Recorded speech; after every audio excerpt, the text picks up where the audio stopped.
AITA for telling my husband he ruined our honeymoon? Where do I even begin? I feel like I'm going crazy, and maybe writing this down will help me get some perspective because I genuinely don't know if I'm overreacting. Part of me feels like I'm being too dramatic, but the other part of me, well, I'm hurt, and I feel like my feelings are being completely dismissed. Anyway, here's what happened. Maybe some of you have been through something similar. My husband and I just got back from what was supposed to be our dream honeymoon. You know how it is when you first get married. You imagine everything will be perfect, like in those rom-coms where the newlyweds are all over each other, having the time of their lives on some secluded beach, without a care in the world. That's what I pictured. We've been talking about this honeymoon for months, carefully planning every detail. We picked a stunning location, beautiful beaches, luxurious resorts, just the two of us. I thought it was going to be the perfect way to start our married life. But it turned out to be anything but that.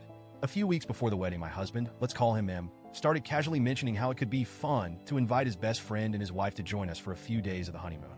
His best friend, Dan, and Dan's wife, Sophie, are good friends of ours, sure, but I was completely caught off guard by this suggestion. Who in their right mind invites other people on their honeymoon? I told him right away that I wasn't comfortable with the idea. This was supposed to be our time, our trip. We'd planned for it to be romantic, intimate, and just us. I didn't want to spend my honeymoon double dating or socializing when this was the one time in our lives we should be focusing entirely on each other. M brushed it off at first, saying it was just an idea, but as the days went by, he kept bringing it up. He said it would make the trip more fun and that he didn't want the honeymoon to be boring. Boring. That word stuck with me.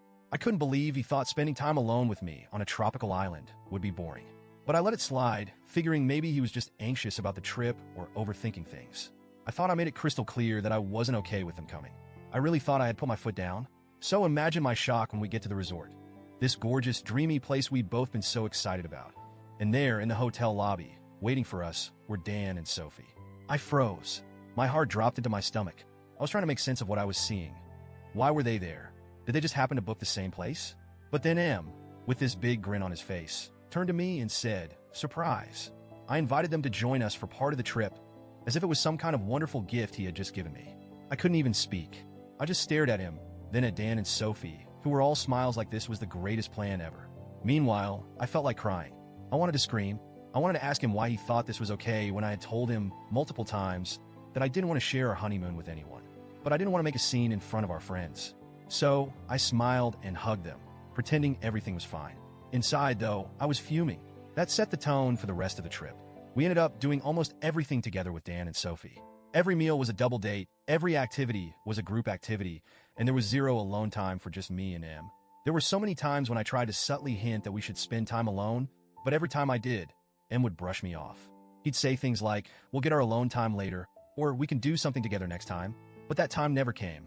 Even at night, instead of cuddling and talking like newlyweds, he wanted to hang out with Dan in the hotel bar, leaving me alone in our room.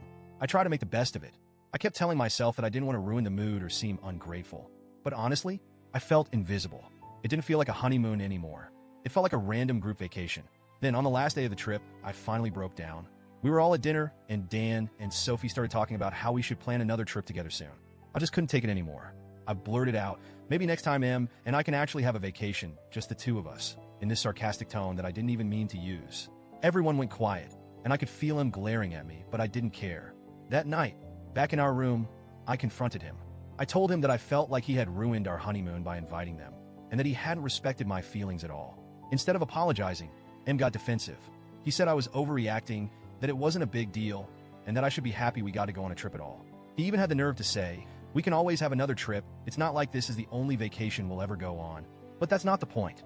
This was supposed to be our honeymoon. It wasn't just any other vacation. It was meant to be special. I told him all of this, but he just shrugged it off and went to bed, leaving me feeling even more hurt and unheard.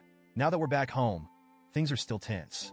He keeps acting like I'm being unreasonable, and I don't know how to get through to him.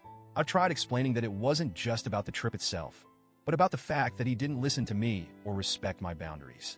But he keeps saying I'm blowing things out of proportion. So, Reddit, AITA for telling my husband he ruined our honeymoon? Should I have just sucked it up and gone along with it? Or am I right to feel like my feelings were completely disregarded?